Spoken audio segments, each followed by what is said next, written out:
border life throughout his formative years, Brady alters his ontological makeup, reconstructing his identity as a Mexican man by the name of Martin Brady, while appearing to countless other figures throughout the narrative as phenotypically Mexican, leading others to a sense of surprise upon realizing that he does in fact speak English. By cultivating a sort of in-between fluid identity, Brady makes himself fairly confident that they won't remember Martin Brady from Kingdom Prairie, Missouri. They will take him for a Mexican. He guessed he was Mexican. Not really. He discovered himself guessing it in English, and he suddenly felt self-conscious about crossing the river. I believe it's this very self-consciousness brought on by life on the border and exemplified in Brady's paradoxical near certainty that it will not be placed as his former self, juxtaposed with his clear uncertainty towards his legitimacy as a Mexican, that places Brady's identity in a state of sort of decentered free play. An examination of the novel's presentation of ontological unboundedness as a result of Mexican-American border life, long seen as a critical site of conflict, serves to educate audiences to the benefits of cross-cultural double awareness and contrapuntal thought, with the narrative of Brady's embattlement with his past serving as a sort of cost-benefit analysis of retaining an unbounded or concrete sense of identity.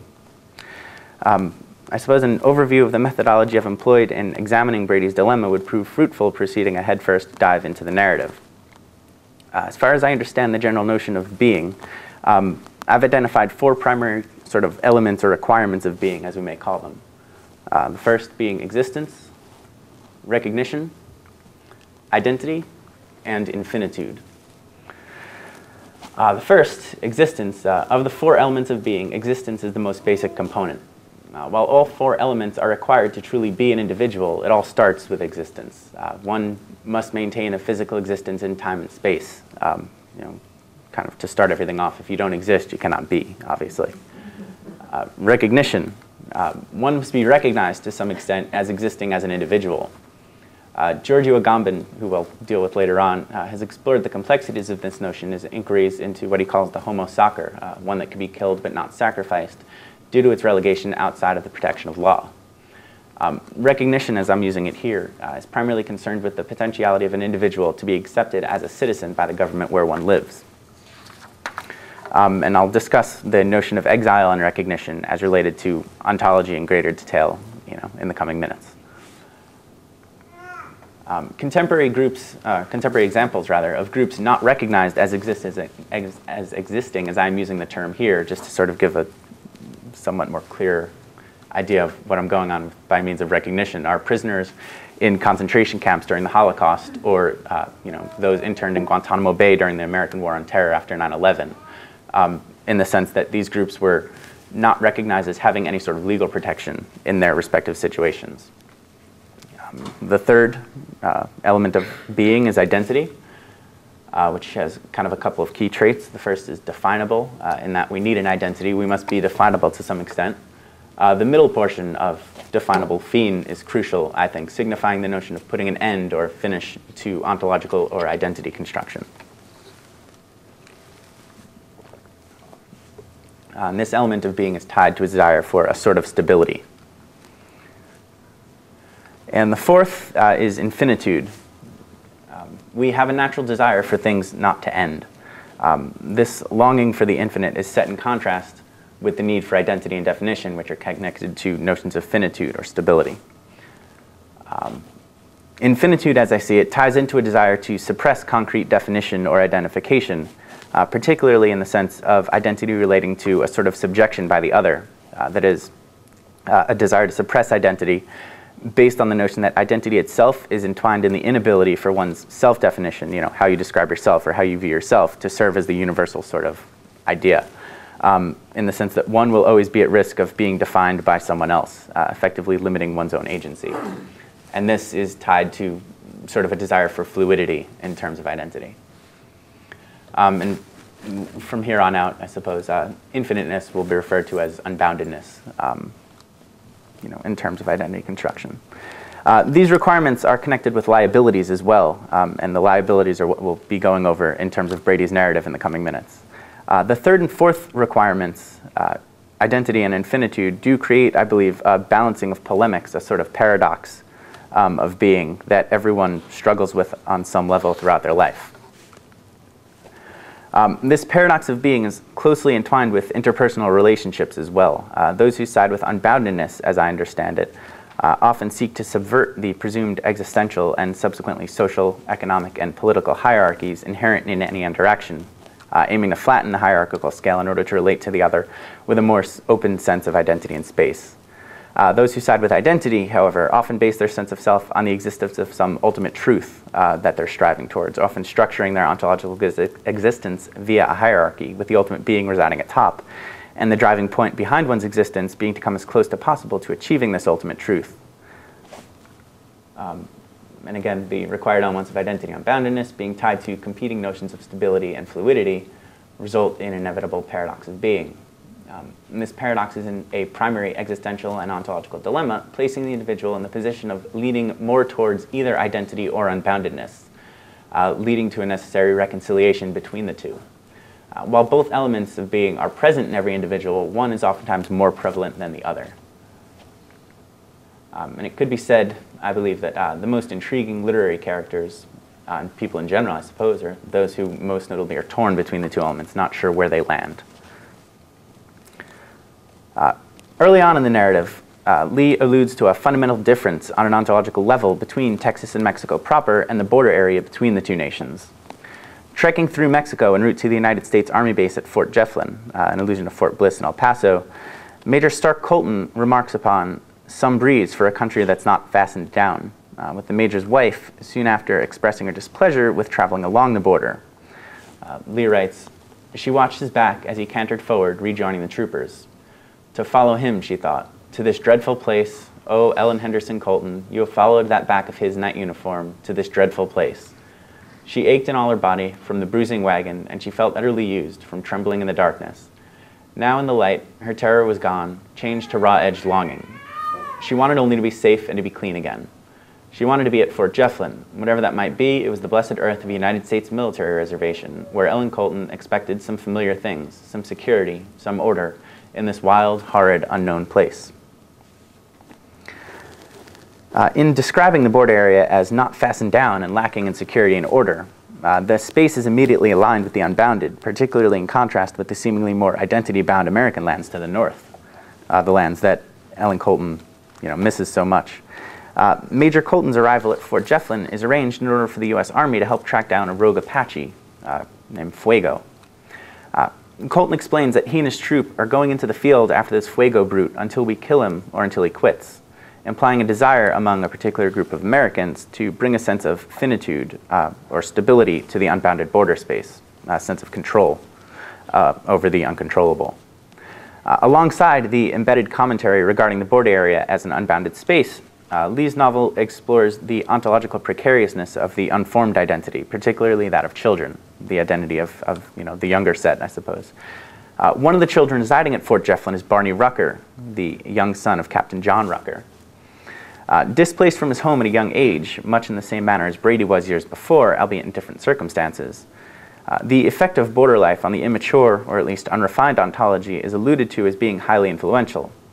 Upon first arriving at the Army base, Barney asks his favorite ranger in the whole world, Print Rubush, if this here is all there is to Puerto. Perplexed as to the slight differences he's able to recognize, contrasted with the considerably more practiced outlook, however shut in, exhibited by Ellen Colton, Barney wonders whether or not, quote, "after coming all this way, is this all there is to it? A few old mud shanties and that little bitty river," explaining that he had imagined it better. "I thought there were more to it." Print, he of the seemingly more considered or practiced ontological construction, seems to recognize that while the border may not seem too aesthetically othered in comparison to the rest of the surrounding areas, the impact of the borderland's unboundedness is far greater than one may expect. Print explains, quote, "You'll be speaking spick and using a spade in no time, you ain't careful. You'll turn cut-plug brown and eat chili peppers for breakfast, and all your friends will say, 'Why, that Barney Rucker don't even rig his drawers like a white man.' That's what they'll say. You get over there in that bad company across the river, and I'll have to come after you with a rope." Further exemplifying the American desire to tame the southwestern border region, particularly the risk associated with the unbounded identity, Print projects the stereotype of Mexican citizens, presumably upheld by the Texas Rangers at the time, onto the young Rucker. In an effort to coerce Barney to eventually lean towards a preference for identity, he claims that he, and presumably other Americans, will come after you with a rope if Barney falls for the allure of unboundedness and a fluid identity. Shortly after crossing the river into Texas and just outside of Fort Jefferson, Brady suffers a fall off his horse, breaking his leg. Brady's first interaction with Americans upon being tended to by members of the Army was to answer a seemingly simple question: speak English? Brady, after undergoing ontological reconstruction alongside his self-imposed exile, quote, had to decide if Martin Brady did speak English. In order to more easily procure assistance with his leg, he obliged and answered in the affirmative, but replied with a mere "not here" when an American soldier inquired as to where he lives. From the beginning of interactions with the soldiers in Colton, Brady is presumed to be Mexican, as, while his interior or ontological self-conception is in flux, his exterior or phenotype has shifted with some ostensible degree of certainty in the eyes of the other to the Mexican side of the border. Brady is said to have been, quote, throwed on his Mexican ass and repeatedly questioned whether or not he speaks English. Despite the imposition of an identity by the other, Brady himself seems to embrace unboundedness, or not sticking to a particular identity. Upon meeting Ludwig Sterner, a German in Texas on business, Brady claims, quote, the name Chico is better, Chico Sterner, and goes on to introduce himself as Martin Brady, en Espanol, Martin Brady. Brady not only gives the German businessman a southwestern name, but also announces a new identification for himself, new at least in the eyes of the Americans who would have only been familiar with Martin Brady of Kingdom Prairie, Missouri. Additionally, Brady in Spanish translates to the verb to breed, an allusion to Brady's desire for infinite possibility regarding identification. Brady's dual nomenclature proves to further complicate his own identity politics upon coming into contact with Americans on the border. A day after his fall, Brady is in bed explaining to Diego that he, quote, might never ride with this leg. It makes me crazy thinking. It makes me crazy lying here. Here, the fracture of Brady's leg is likened to a break in his ontological structure, a sort of rupture in his own self-conception. And breaking his leg while crossing the river, the site of the accident is nothing short of paramount, as I see it, serves as a constant reminder of Brady's duplicitous nature and the precariousness surrounding the liminal space of the ontological exile. Shortly before departing to finish their delivery, Diego urges Brady to, quote, wait for me 8 days, get well, and don't forget you speak Spanish, gringo. His comrade's concern echoes the notion that Brady, as an exile, is subject to greater ontological instability, capable of losing an aspect of his ostensible self due to the injuries suffered on the border.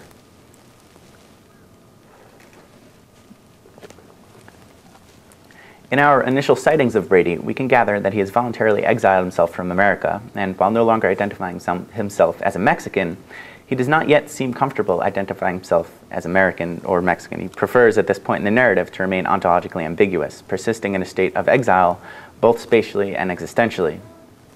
Of this exilic condition, Edward Said has explained, quote, the exile knows that in a secular and contingent world, homes are always provisional.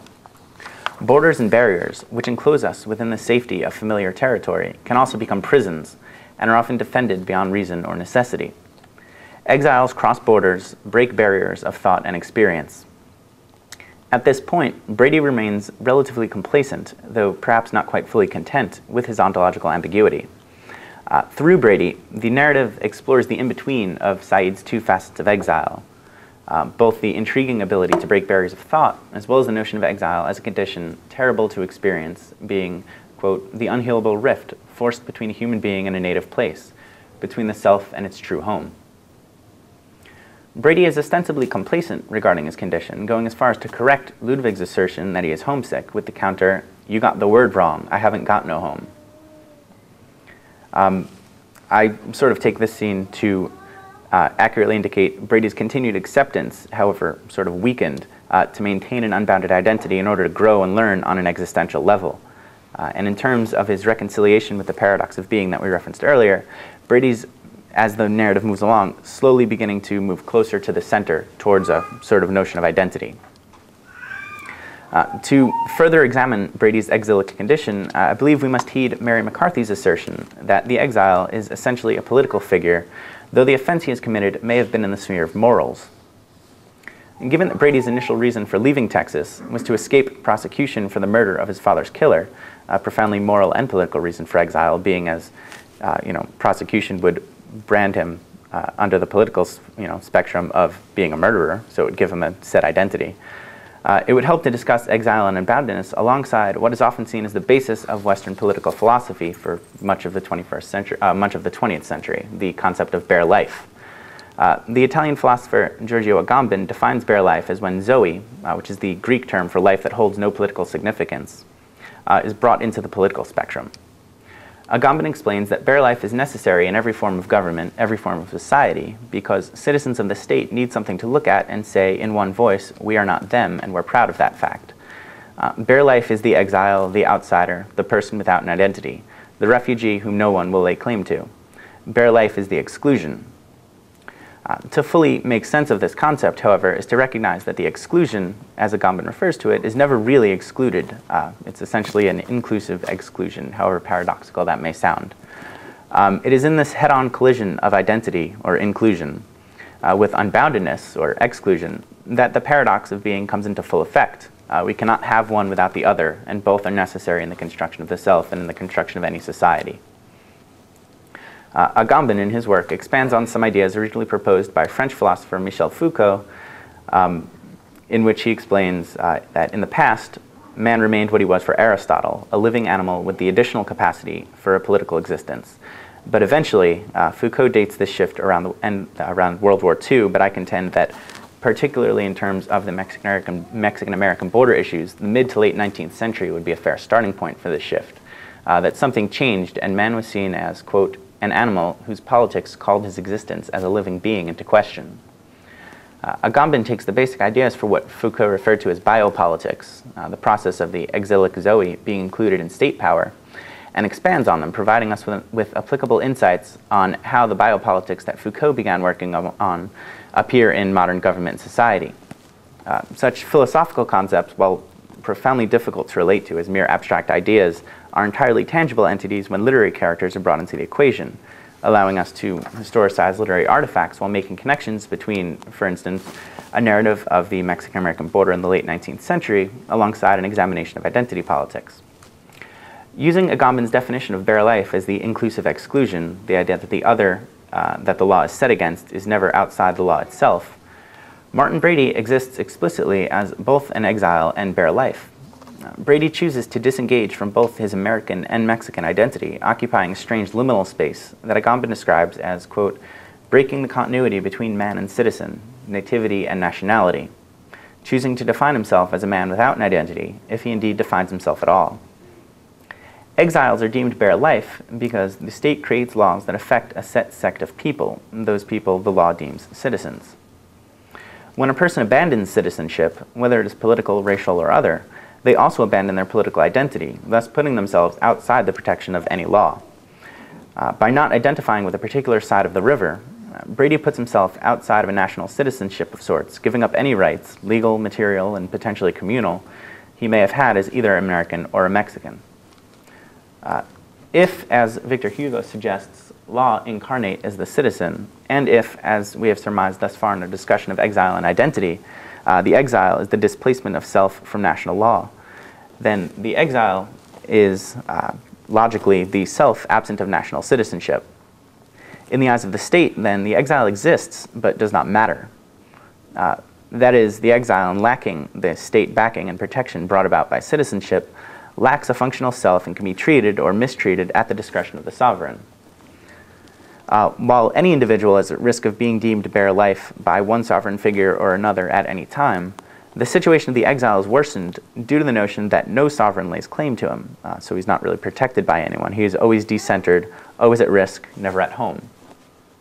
It is in this utterly nihilistic view of the exile's legal status that many, from Said to Mann to Agamben to Tom Lee himself, note that while the exile is privileged to possibilities of existential enlightenment to some extent, such privileges do come with harsh consequences.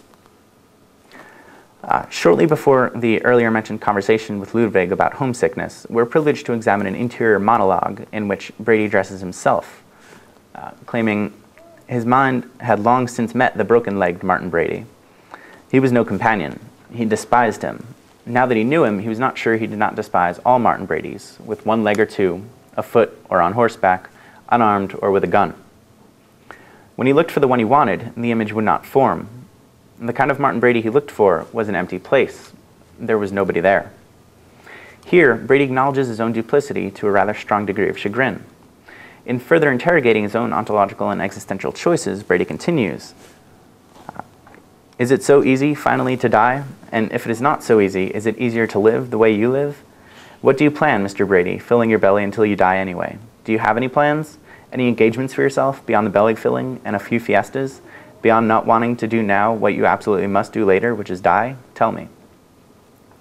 Brady's self-accusations of engaging in, to a great extent, this ontological nihilism are brought to an even higher degree of interrogation. Have you got any good plans of your own, Senor, I mean Mr. Brady? That Senor and Mr., that is my trouble. I wish I was plain one thing. I wish in my mind I was not the stranger everywhere, like nothing was my own. Brady, for the first time, admits to himself that ontological unboundedness, which again he's beginning to align with a form of existential nihilism, the whole there's no point behind any of this, is not the sort of life he wishes to cultivate. Near the end of his monologue, Brady looks to the past for a source of identification, a source he previously refused to dip into due to his self-imposed exile and a desire to escape the loss of his father and the fall from innocence brought on by the murder of Follett. Quote, in Kingdom Prairie, I know I was no stranger, expressing a desire to be a man who, quote, knows which side of the hill his house is built on. He can't think of things any other way, and finally acknowledging that the identity of a peasant may be more desirable than a lack of identity altogether. Quote, it is not so easy for the bare-legged Casas kids at Valdepeñas. They haven't got much of a house, but they do know what is their own. They know where it is. I got it mixed, not in my blood, in my brains. Immediately after the conclusion of his monologue, and perhaps signifying the beginning of Brady's shift to an experimental alignment with identity, Dr. Stovall, the man who fixed Brady's broken leg, instructs Brady to, quote, get a bath and a shave and some clothes and crutches, claiming it will shake the world. The doctor points him to a barbershop in town where Brady can, quote, give yourself a hell of going over with soap. You get yourself a new pair of drawers and pants and a shirt, you have people shave you and wash and cut that hair. Christ almighty, you'll be a new man and smell like a rose. Following this aesthetic transformation, the response to Brady is similar in concept to his first interactions with Americans after crossing the river, in that he's nearly unrecognizable.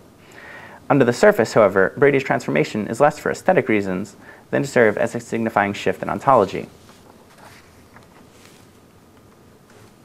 As mentioned earlier, the paradox of being is an existential enactment of engaging in double awareness and avoiding polemics, which largely dominated Western political philosophy for much of the 19th and 20th century.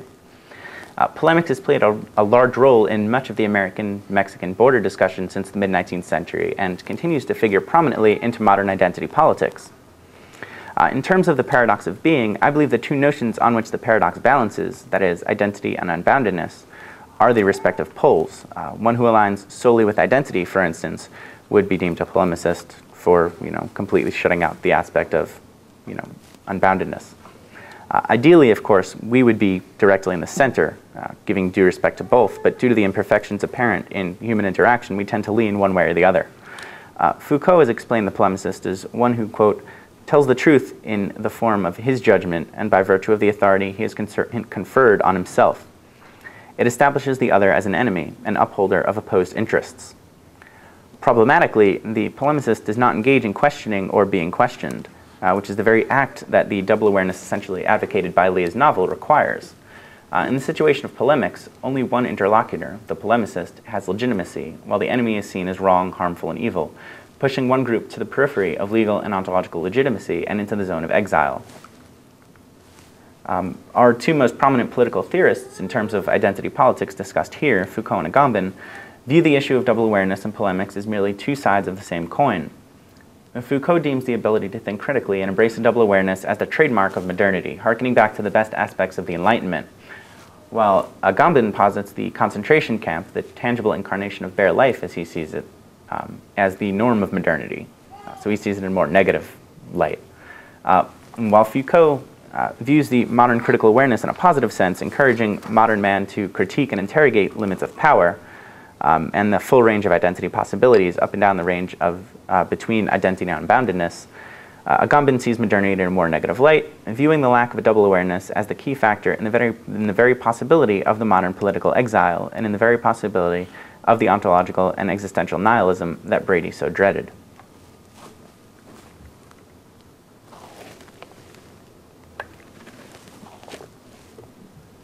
And again, The Wonderful Country, as I see it, advocates a form of double awareness through Brady's exilic experiences as a young man in Mexico, which prove most valuable when he reconciles his unbounded or exilic experiences from early in his life with the innate desire for a stable identity. While he ultimately sides with identity towards the end of the novel, the wisdom gained from exile or unboundedness is invaluable. While the interior monologue and interrogation of his existential choices serve to begin the shift, the introduction of John Rucker, a man familiar with Brady's father during the Civil War and the commander of a company charged with finding and killing Fuego, is perhaps the true catalyst and the strongest advocate for a sort of double awareness in terms of identity. After revealing that he knows much of Brady's past, including the details behind Follett's murder, the indictment of which we learn is thrown out due to insufficient evidence because Brady entered Mexico and thus cannot be questioned, Rucker asks Brady to enlist as a Texas Ranger, explaining, quote, "I do not meddle uselessly in old forgotten business. I see no good in it. I prefer the business of the day. I asked you about joining my company. I don't ask a scoundrel to scout with me." Rucker, to Brady's delight, does not seem to view identity as a sole reflection of the past, but instead in present terms and how one's ability could translate into future success. This innovative view of identity is for Brady wildly appealing, as the entire reason for his exile was to escape his past. Rucker's conception of identity does not merely toss aside the past, but instead makes use of it without condemning Brady for his actions. Rucker lauds Brady for, quote, "making his way in a strange country with a strange tongue," explaining that the only way to get Fuego is to have my rangers free to operate on both sides. When I cross the river, I need a ranger, and I don't have him, with complete command of the Spanish language and with intimate knowledge of those people down there. Due to his time spent in Mexico, Brady's a natural fit. His unboundedness, the ability to shapeshift between identities, engaging in a sort of ontological pragmatism, has given Martin the intimate knowledge needed to fill the void in Rucker's company.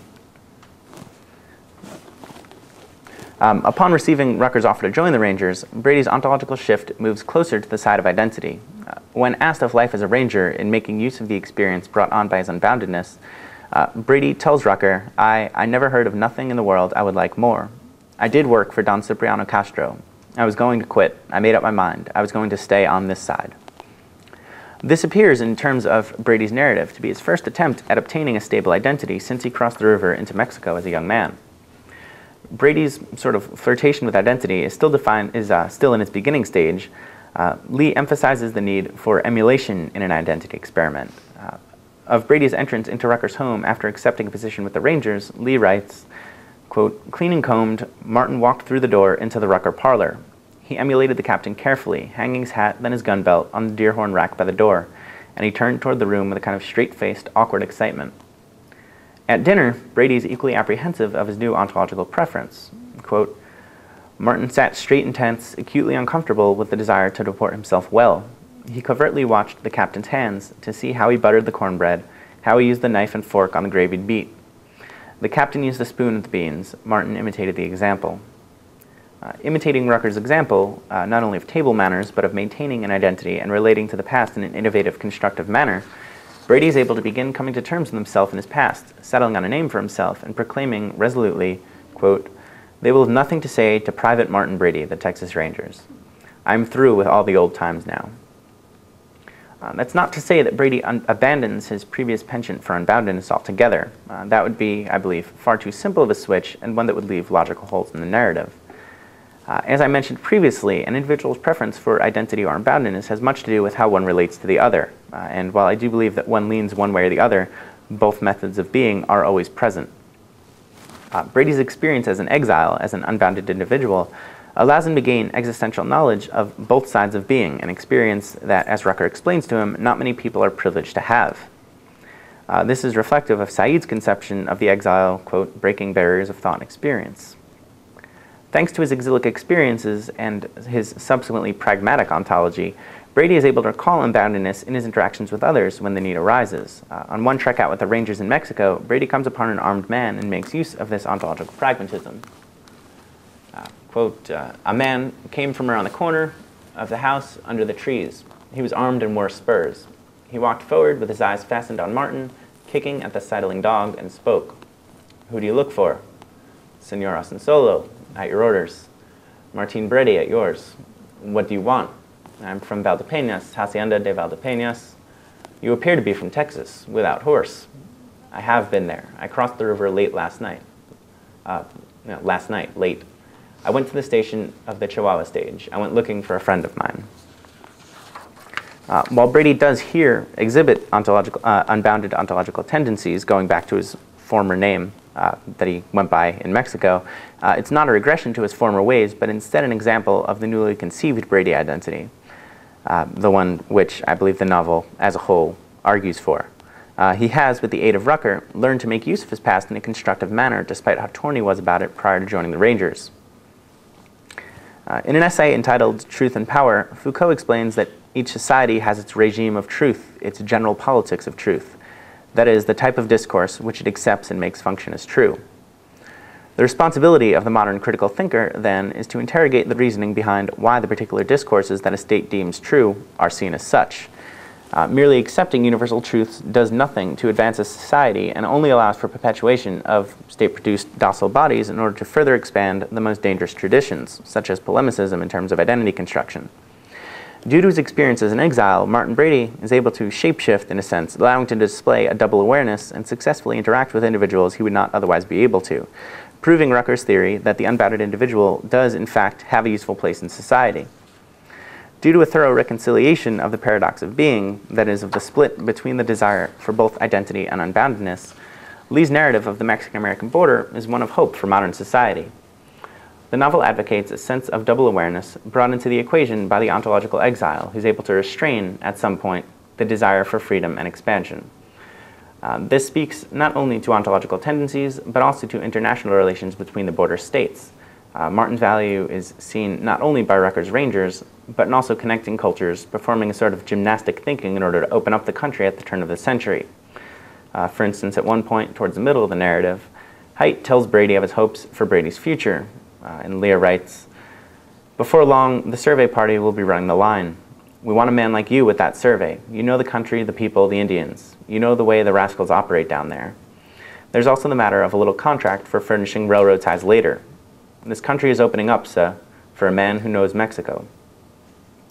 Opening up the border means opening up possibilities of identity construction for the future. Brady's exilic experience, reconciled with the innate desire for identity, is seen as a sort of avant-garde method of ontological construction by many around him. Martin's experience with the Texas Rangers, as well as taking to heart Rucker's credo to prefer the business of the day, teaches Martin that his identity can be constructed in the present as opposed to solely the past. Martin discovers, with the help of Rucker, a place in society for the ontological exile, for the unbounded identity, and for the man with an intimate knowledge of two cultures, yet lacking a firm place in either of them. Thanks.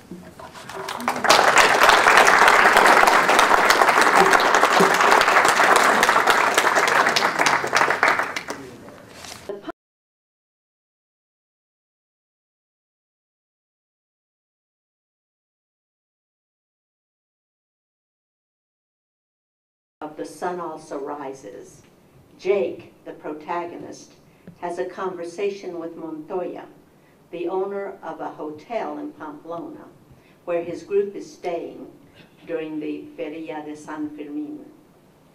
Montoya cannot believe that Jake's friends have real afición.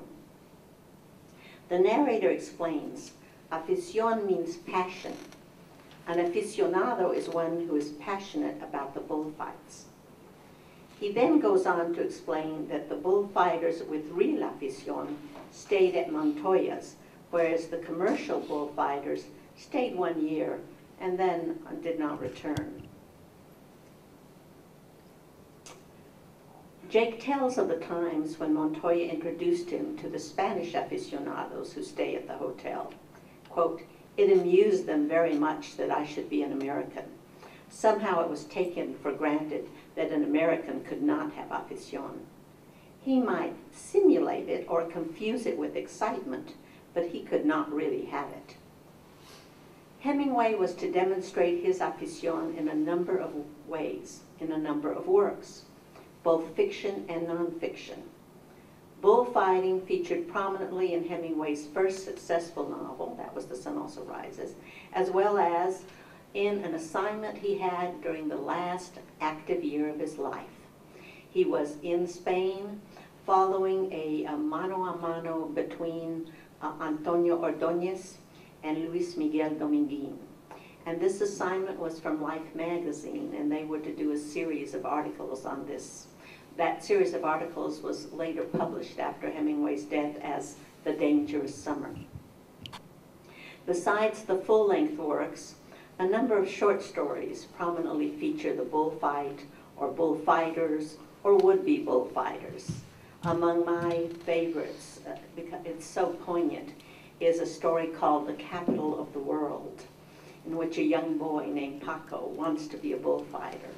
And so he's playing at being a bullfighter, and they attach knives to a chair, and they're charging each other, you know, like the bull, and in an accident, it severs his femoral artery and he dies. Anyway, Hemingway became very famous in Spain and in the United States for his afición. But although he was the most famous of American bullfight enthusiasts, Hemingway was not alone. Tom Lee was to join Hemingway in this small and exclusive fraternity. These two men, born less than a decade apart, Ernest Hemingway in 1899 and Tom Lee in 1907, achieved a status as aficionados of the bullfight, which was an unusual and prestigious category for an American. However, although they were both members of that elite and small group, there is no evidence that they knew each other. Of course, Lee, like any writer of his period, would have been aware of and read Hemingway. In the index of Haywood Antone's biography of Lee, there are 4 references to Hemingway. None of Hemingway's major biographers reference Lee. Hemingway had achieved international fame, a reputation which his bullfight novel helped to establish. The Sun Also Rises was published in 1926, and they not only put Hemingway on the map as a novelist, but, and here is, I think, one of the interesting sidelights of Hemingway's career, Hemingway created tourist attractions. And anyone who knows about Pamplona, it was a sleepy little village that had this little feria. And then after Hemingway made it famous in The Sun Also Rises, it's now, you know, a major tourist attraction. And, you know, and what shall I say, how many crazy people go there to run with the bulls every year. Also, with Hemingway, well, I'll talk later about Hemingway and bars and Hemingway and drinking, because that is also featured prominently in Hemingway's works. And, well, right here in El Paso. He was never here. Yet what? They name a bar on Cincinnati Street after Hemingway. So, I don't know that the people in Pamplona, well, I think the people probably that run the hotels and the food places are grateful to Hemingway, but I think some of the other people are not so grateful. Anyway, Tom Lee's novel, The Brave Bulls,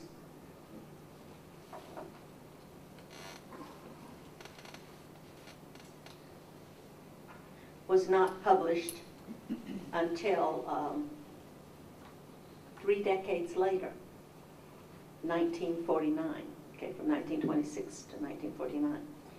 For Lee, the publication was a venture into a new artistic arena, fiction. After, now, remember, Lee had established himself as a visual artist. He was well known and accomplished in that sphere. He had never written a novel before this one. Besides the fact that both men had written novels about bullfighting, there are a number of other provocative parallels, given the fact that they never met. For both men, the bulls was not a one-time inspiration or a passing passion. As I explained earlier when I was talking about Hemingway, Hemingway used the bullfight as a controlling metaphor and a continuing passion till the end of his life. From the first novel to the end of his life, he was covering bullfighting. Tom Lee's interest in bullfighting began when he was a boy. Growing up in El Paso, he had a close proximity to the sport. Hemingway reminds us in his book, it is not a sport, he says. It is a tragedy. because the bull always dies, as the hero always dies in the tragedy. Anyway, back to Tom Lee. He had seen his first corrida at the age of 8. Now, I want to remind those of you who are young and don't remember this time, some of us do. In those days, many young El Pasoans responded to the lure of the bull ring. Bullfighters had their equivalent of groupies. There were certain bars in Juarez where you always went because you knew that bullfighters would go there after the fights. In fact, the ethos was so strong that it even grew female adherents. Some serious, like Pat McCormick, others of feigning interest, so that maybe the handsome young matadors would show them how to do a pass or to handle the sword. Interest was compelling enough that at about the same time as he was writing this novel, Lee also produced a manual called Bullfight Manual for Spectators. And that manual was so popular, it was published in 1949 first, then republished in 1952, and again in 1954, and again in 1957. In addition, a few years earlier, and here again is a parallel between Hemingway and Lee, they both wrote for newspapers. They were both correspondents in a way. Lee had written a series of articles on bullfighting for the El Paso Herald-Post. And so you can see that, like Hemingway, he wrote not only fiction about bullfighters and bullfighting, but he also wrote nonfiction. In addition to words, Lee expressed his interest in bullfighting by painting a portrait of the great Manolete, Manuel Rodriguez. Now, this visual-verbal art connection was another point of contact between these two aficionados, although only Lee was equally adept in both media. Hemingway, who met the great pioneers of modern painting, Cubism, and Impressionism at Gertrude Stein's atelier in Paris. Any of you who have seen Woody Allen's recent movie about know about that. Hemingway is often quoted as saying that he was attempting to do with words what Cezanne did with paint and canvas. And like Hemingway, Lee went to Paris when he was a young man, and he was inspired by the art that he saw there. However, it wasn't the Cubists and the Impressionists, it was Delacroix, the great romantic, whose exhibit at the Louvre had a great impact on Tom Lee.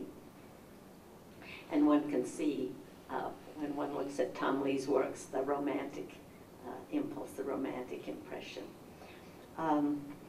Unlike Hemingway, whose introduction from Sherwood Anderson gave him entree to the vibrant world of Gertrude Stein, where he met people like Picasso, Matisse, Ezra Pound, Sylvia Beach, Lee and his wife Nancy, and these are his words, saw the Rotonde and the Select and sat there very uncomfortably, not knowing the soul. Of course, Tom Lee became the most unusual of combinations, a writer who drew his own illustrations. And here is one evidence. Both men had a passion for research, for getting the information right, down to the minute detail. Oh, by the way, I just want to stop myself here to tell a personal tale here. Haldane Brady, who was a colleague in the English department, probably way before your time, David, he wrote a pamphlet called Queen of the Bull Ring. Remember, I was referring to the fact that there was a lot of El Paso women that were drawn by the aura of the bull ring. Anyway, he explores that phenomenon, and in that book, The Queen of the Bull Ring, he does mention that the fact that he thinks it was Tom Lee's The Brave Bulls that inspired this interest. And I do have to tell the story of a woman who was, and this inspired also some co-eds at what was then Texas Western College. And one of them I knew, she was a young woman named Joy Blair. And Joy was a tiny person, about 5 feet tall and maybe 100 pounds, but she decided she wanted to be a bullfighter. And I remember that she, tried, and finally they scheduled a fight for her. And she broke her arm at that fight. How did she break her arm? The bull wouldn't charge, and so she socked it in the nose.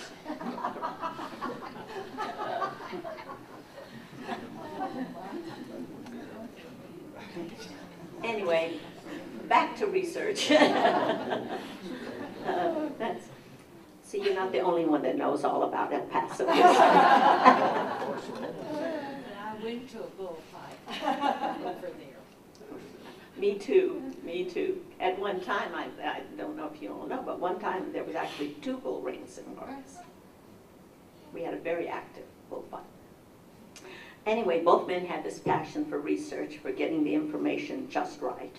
Carl Herzog tells about waiting for 2 hours in the cold wind while Lee spoke, quote, in low Spanish to the truck driver who delivered the bulls to the Plaza de Toros.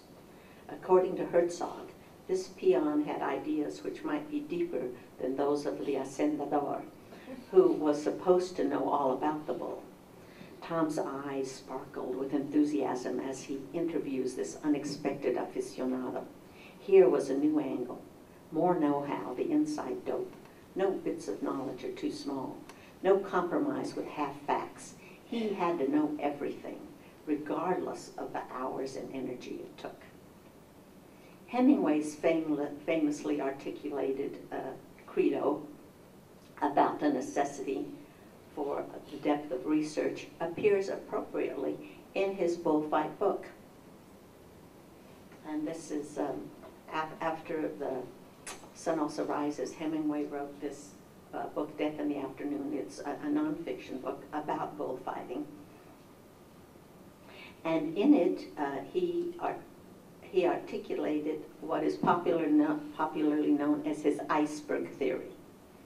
And what Hemingway says is that a writer has to know his subject so well that even though he does not put that information in the writing, the reader will sense the information between the lines. He states emphatically, if the writer doesn't know his stuff, if he doesn't know the details, then the prose will ring hollow. And he concludes, and this is his metaphor, that the majesty of an iceberg is from the 7/8 that's below the surface. Or as he repeatedly said it, he tried to tell it how it was. In a similar vein, to quote Lee, he said, I tried to make it as authentic as I possibly could.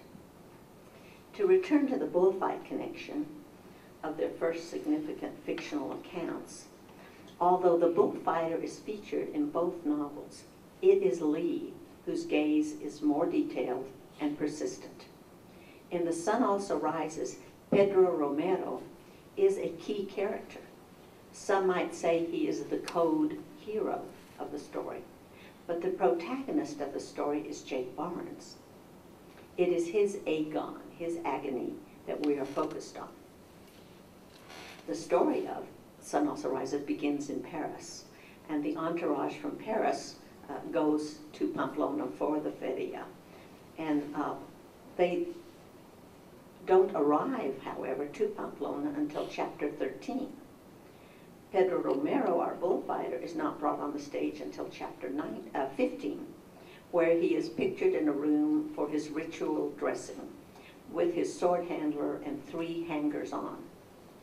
Unlike Luis Bello, a matador of accomplishment and the protagonist of The Brave Bulls, Pedro is but 19 years old, and he is at the beginning of his career. Luis Bello, who we are introduced to in chapter 2, has already developed a reputation. He is known as the swordsman of Guerreras.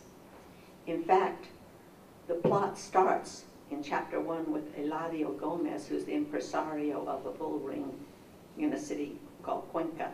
And he's trying to figure out some way that in Cuenca, which is not exactly, the most significant venue for bullfighters, how he can afford to bring Luis Bello to Cuenca. That's sort of how the story begins. Lee is adept at showing the reader the complex and draining nature of those that Hemingway identifies as hangers-on. Remember, Hemingway just tells us he's in the room with his sword handled and 3 hangers-on. Luis Bello has many, many, many, many more hangers-on. And I guess as you get more successful as a bullfighter, you attract more and more hangers-on. And Luis Bello's hangers-on are not just those that attend the bullfights or who attend him at the bullfights. And Hemingway does not give us any insight into Pedro Romero's family. But Bello's large and draining family are described early in the story. And he describes them, the narrator describes them as standing around like oxen. Luis Bello's success has turned many in his family into a conclave of leeches. At this point in the story, his old Uncle Pedro, who is one of the few members of the family that he felt positively about because Uncle Pedro had raised him like a son, has died. And Bello takes some comfort in the fact that at least he was able to provide some years of rest before his Uncle Pedro's death. When we first meet Pedro Romero, he is looking straight, dignified, and promising, a young, handsome young man of 19, ready for the outstanding performance that he will deliver. Lee, however, shows us a beleaguered Bello, waking up with a hangover, feeling sore from where he had been gored but was presently healing. He is not in the best of places mentally. He calls it being off his stride, and he blames his feeling on the fact that a recent corrida where he and his brother Pepe fought together for the first time had not gone well. Among the other weights of family responsibility on his shoulders is his need to help his younger brother's career. A call from Raul Fuentes, his manager agent, offers the possibility of a corrida at the Plaza Mexico, a significant venue. Ominously, the place on the card has come open because Velázquez, the matador who was originally scheduled, had been gored.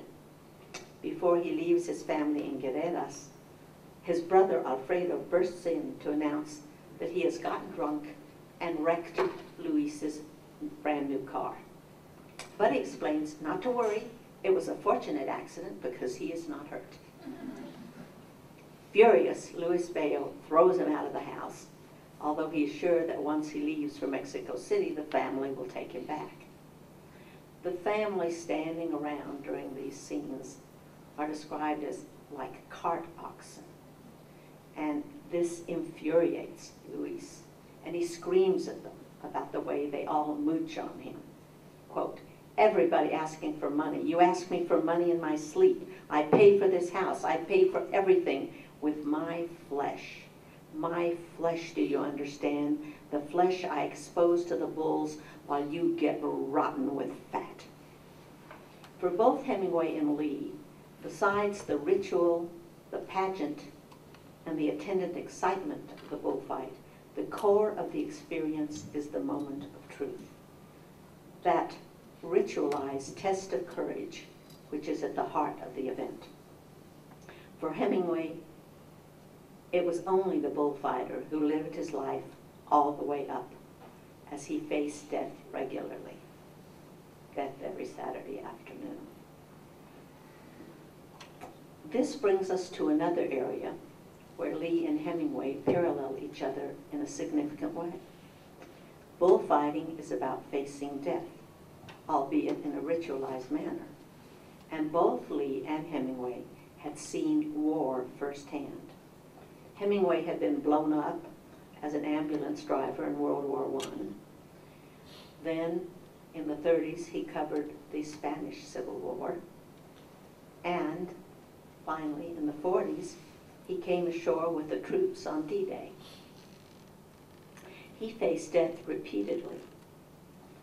And the subject of facing death the nature of grace under pressure, which is what he called it, is a recurring theme with him. Hemingway's World War II exploits have been well publicized. He was a correspondent for Collier, and the story goes he was furious because his wife, who was a correspondent for another outfit, actually got ahead of him and reached the shore ahead of him at the D-Day invasion. He never forgave her that. They divorced shortly after the war.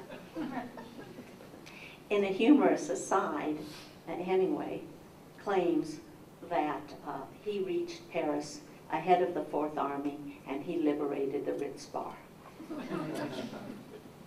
And then when the army came in, they found him drinking there. And actually, the bar has subsequently been named for him. If you go to the Ritz in Paris, the Hemingway bar, there's the Hemingway bar there. Lee was also a war correspondent. Originally, he had been hired by Life magazine to do portraits of the military. And this was prior to the U.S. getting into the war. And he did portraits such as the Master Sergeant at Fort Sam Houston. He was actually with the Navy in the Atlantic, I believe it was in Newfoundland, when Pearl Harbor was attacked. And subsequently, his war travels were widespread. I mean, Lee went all over the world. He was in London, he was in Algiers, he was in Tunisia, he was in Marrakesh. And Life sent him there actually to chronicle the war in pictures.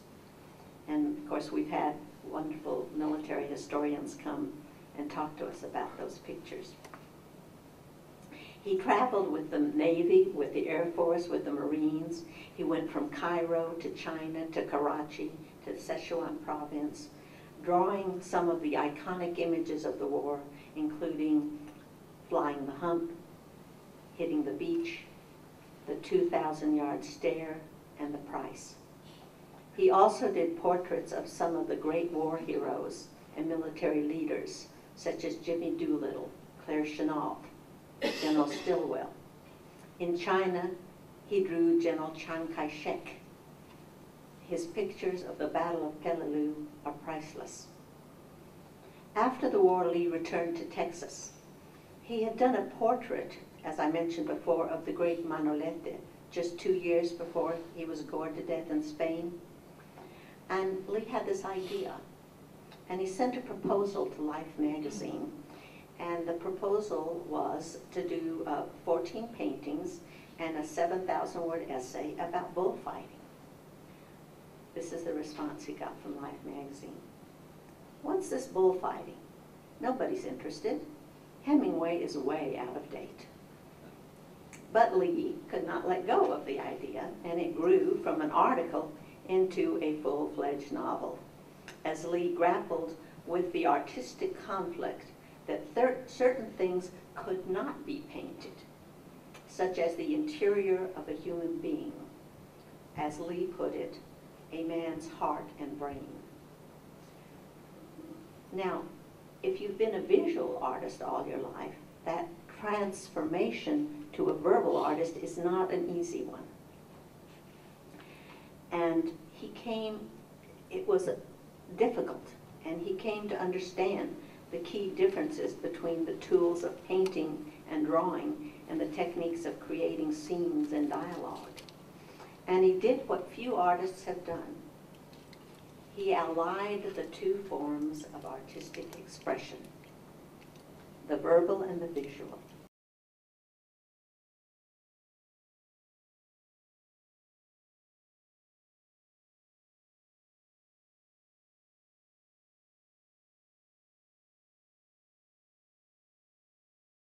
We find out later that Linda has been set up by his manager, and as a way of controlling him too, but she's really having an affair with his manager, so she betrays him.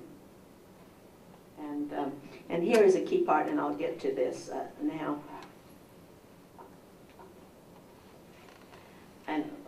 But first, let me return to the war connection. After World War II, Ernest Hemingway wrote a universally panned novel called Across the River and Into the Trees. whose protagonist is a grizzled war veteran, Colonel Cantwell. That was the first thing he wrote after World War II. The first thing, of course, the first novel he wrote altogether, and the first thing after the war was Tom Lee's The Brave Bulls. And for one critic, Lee's novel, war novel, one critic actually calls this Lee's war novel. And he says, and they quote him in the Dust Jacket blurb, "It is the shadowy story of all of us facing the horns. The sand underfoot at the bull ring of Cuenca is the same sand of the beaches of Peleliu and Normandy." So do you see how they make that connection there? And while Hemingway's post-war book did not achieve much acclaim, the Little Brown first edition of The Brave Bulls was ranked number 6 on the New York Times bestseller list for May 8th of 1949. At number 7, you might be interested to hear, was Norman Mailer's famous war novel, The Naked and the Dead. By the next week, however, The Brave Bulls maintained its place as number 6, whereas The Naked and the Dead fell to number 9. The New York Times Book Review, which is quoted on the back of a later paperback edition of The Brave Bulls, reads, "This is bullfighting from the inside, the way it looks to the people who make it a profession. And not even Ernest Hemingway at his best has ever done a better job of getting the whole thing on paper." Before we return to a fuller explication of just how Lee accomplishes this better job of getting it on paper, let us just gloss over a few of the other parallels between Hemingway and Lee. Both men spoke Spanish, and both of them incorporated a technique in their writing that attempted to communicate to the monolingual reader a sense of the structure and the lilt of the language. And this they do by actually translating literally. And as you know, the grammars of the two languages are so different, so it sounds sort of alien and strange. Like in For Whom the Bell Tolls, he refers to one of the characters as the woman of Pedro, or, you know, instead of Pedro's woman. Also, I believe Dan quoted a line where he says, from The Wonderful Country, where again they're quoting, at your order, a sus órdenes, you know, which is something that the English speaker wouldn't say. Perhaps because of their comfort in the language, each man made a Spanish-speaking country the locus for his writing. For Hemingway, Spain was his country, his beloved country, only a little behind the United States in his loyalty. He was to return to it as a setting for, again, one of his other more successful novels, For Whom the Bell Tolls, which is about the Spanish Civil War. Once Franco took power, he did not return for a long time. And when he couldn't, Hemingway had supported the Republican side against the fascists in that war. And when he couldn't reside in Spain, he found another Spanish-speaking country in which to reside, which is, of course, Cuba. And the Cuban government to this day maintains the Hemingway Finca there. And, of course, it was in Cuba that he writes another parable about courage in facing death, The Old Man and the Sea. For Lee, it was Mexico to which he returned again and again. And again, Dan told us all about that unbounded identity. And of course, that's not too hard, or at one time, it was not too hard to do when you lived in El Paso. Mexico, as setting, features prominently in the novel Lee wrote after The Brave Bulls, The Wonderful Country. And it also is the setting for The Hands of Cantu, in which Lee talks about the bringing of those breeds of cattle that then produce the brave bulls to Mexico, and the bringing of the horse. And so it's all set in, it sort of gives the history of that in Mexico. Having established these parallels of passion, I must agree with the New York Times reviewer that in terms of reproducing the wide world of the bullfight, Lee's The Brave Bulls is much more detailed and in-depth than The Sun Also Rises. Lee's explanation of the plot to an editor of Little Brown was, quote, I trace one bullfight, one corrida, from its birth in the brain of an impresario to its full, unexpected flowering on a sunny afternoon in December. It begins with two men who at the moment are completely unaware of each other's existence and brings them and some remarkable bulls together, as the narrator explains, quote, it is in such ordinary and explainable actions that the weavers of destiny begin their unseen patterns. Along the way, the reader is introduced to the many components of the corrida, among them the cuadrilla, his team of banderilleros, sword handlers, drivers, and gophers. With some insightful psychological analysis, Lee describes the composition and workings of the group. Quote, Luis Bello was their master in the plaza. Outside, they depended on him in a peculiar way. When he was in form, his cuadrilla was a team and felt like one. When he was not, the team fell apart into single, morbid pieces. Each piece was a man without confidence, even Enrique, the new one. They are a superstitious group, sensitive to omens, and like Bello's family, dependent on him for their livelihood.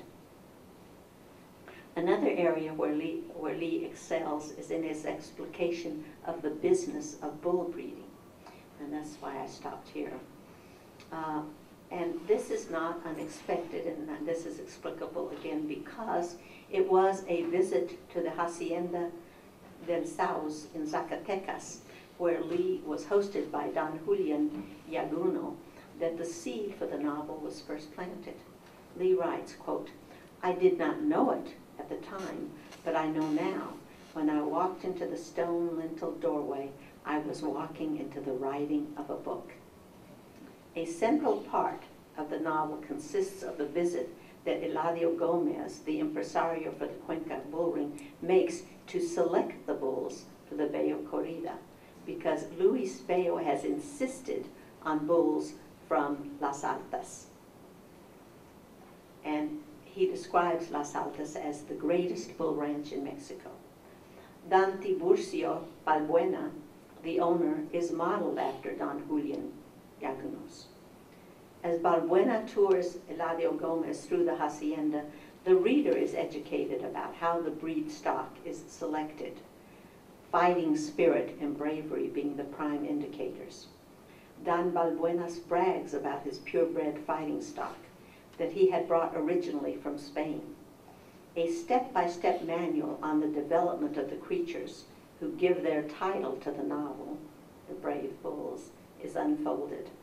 Culminating, of course, this is about the business of bullfighting, in haggling over the price of the bulls, and whether or not, in order to get his price, Gomez has to take as one of the bulls a very ugly one, a bull whose tail has been bitten off by a coyote when he was young. Hemingway gives us none of this aspect of the business.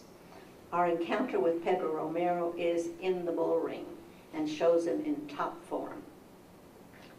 The narrator does acknowledge that when the bulls are not much, the fight suffers.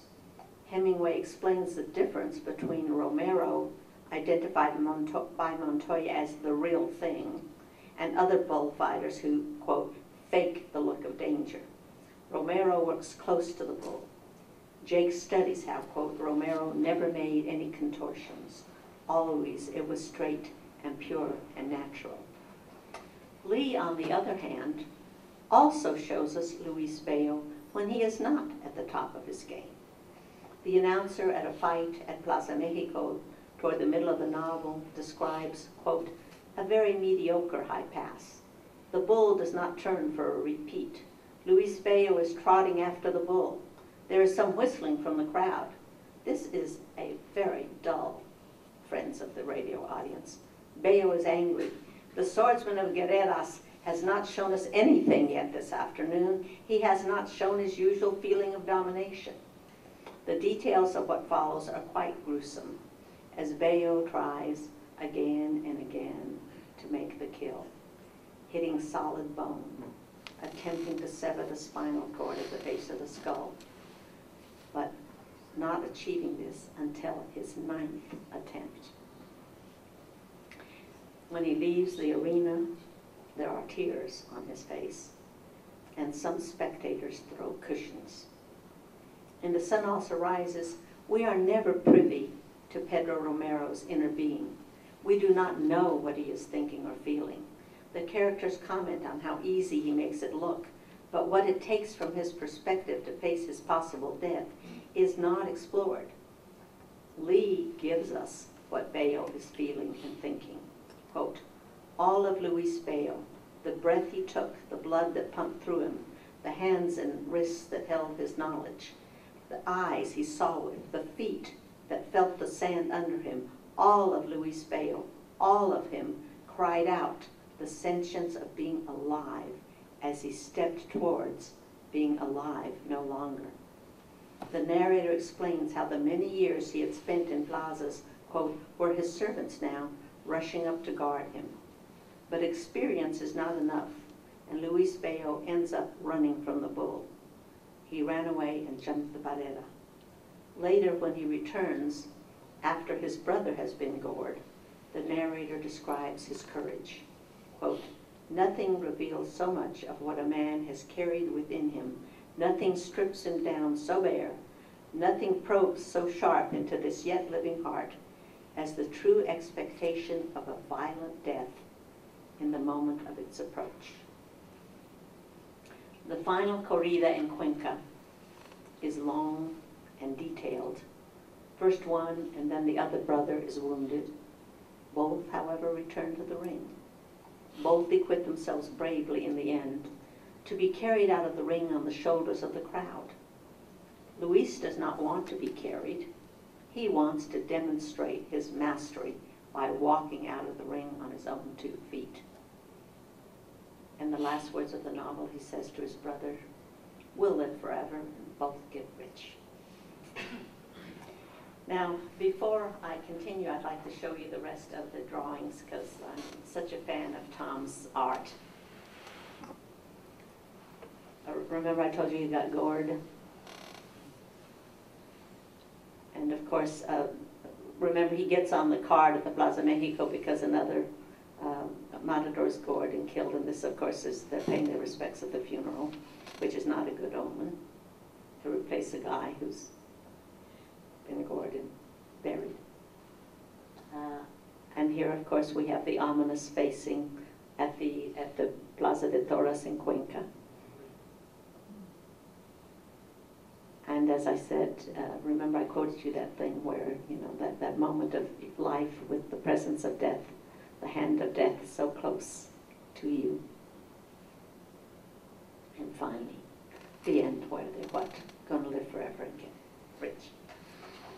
The Brave Bulls was made into a not very good film, starring Mel Ferrer in 1951, which was only a couple of years after its publication. Oddly enough, and of course that testifies to how popular it was, oddly enough, The Sun Also Rises, which had been published some 30 years before, was not made into a film till 1957, with the unlikely casting of Robert Evans as Pedro Romero. Of course, Hollywood did things like that in those days. Ava Gardner, who was one of Hemingway's favorites, played the role of Lady Brett Ashley. Reviews are uneven. The bullfight has since lost much of its luster. Juarez, which, as I told you, had 2 working bull rings at one time, now has none. Word is that, and I'm not sure exactly the details of this, but the Catalonian province in Spain has banned bullfighting. There is no rider today equivalent to Hemingway in Lady. In the constellation of American aficionados, their names remain the bright stars in that elite fraternity. Thank you.